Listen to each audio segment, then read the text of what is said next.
You know, we spend so much time worrying about things like pandemics or the economy collapsing or even war. But what if the biggest threat, the most dangerous one, is something we barely talk about? I'm talking about a mass psychosis. It's a scary thought, right? Could we be living through the early stages of one right now? And if we are, how on earth do we protect our own minds from getting swept up in it? Well, that's what we're going to dig into today, the psychology of collective madness. And that quote you see right there, that's from the famous psychiatrist Carl Jung. It's a pretty chilling warning, isn't it? See, for him, the greatest danger to all of civilization wasn't some virus or an earthquake. Nope, it was an epidemic of the mind, a kind of psychic contagion that can just sweep through a whole society like wildfire with absolutely terrifying force. All right, so let's get right into it. What is a mass psychosis, really? And why is it considered such a massive threat? Okay, at its core, it's basically an epidemic of madness. It's this wild phenomenon where a huge chunk of society just loses touch with reality.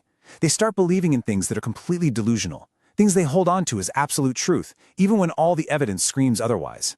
It's like madness literally becomes the new normal. And this isn't just some theory, you know? History is absolutely littered with terrifying examples. Think about the witch hunts. Thousands of people were executed, not because they did anything wrong, but because an entire society had gone collectively insane. And then, much more recently, you have the totalitarian nightmares of the 20th century. We're talking millions upon millions of lives destroyed by regimes that were built on nothing but paranoia and delusion. And this is what's so scary about it. It highlights this crucial transformation that happens to individuals. People who get caught up in this collective madness, they actually become morally and intellectually, well, worse.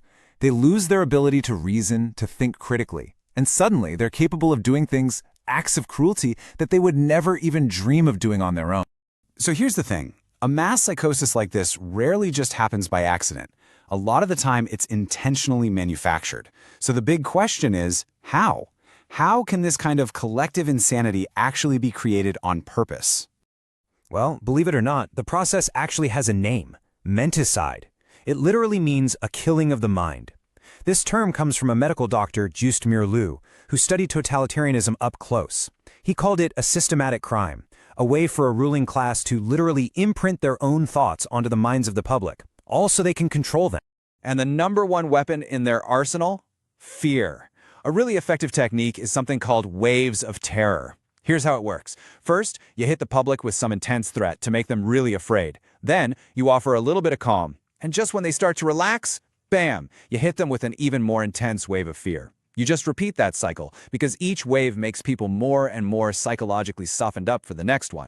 And to make that fear even more powerful, you weaponize confusion. You flood everyone with contradictory reports, just nonsensical information, blatant lies. You just overwhelm them. Because, as Meerloo pointed out, you can argue with logic, but you can't argue with illogic. It just confuses you. It paralyzes your ability to think straight, and it makes you desperate for anyone to come along and offer a simple solution.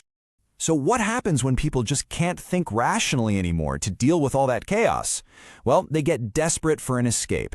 And that desperation, that's what triggers a really dangerous kind of psychological regression.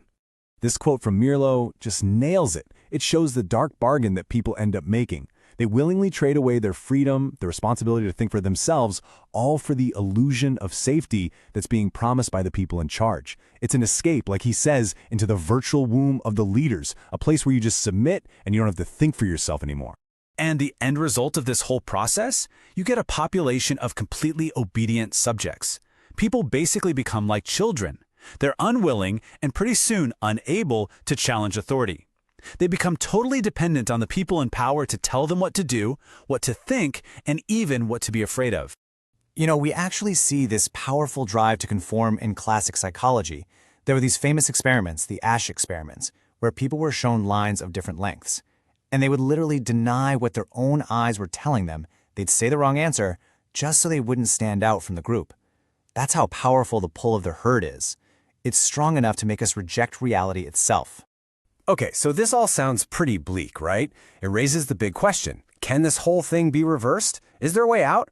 Well, according to thinkers like Carl Jung, the answer is yes. But the solution isn't found in the group. It's found in the individual. So Carl Jung, he argued that the antidote starts with what he called the redeemer personality. Now what's that?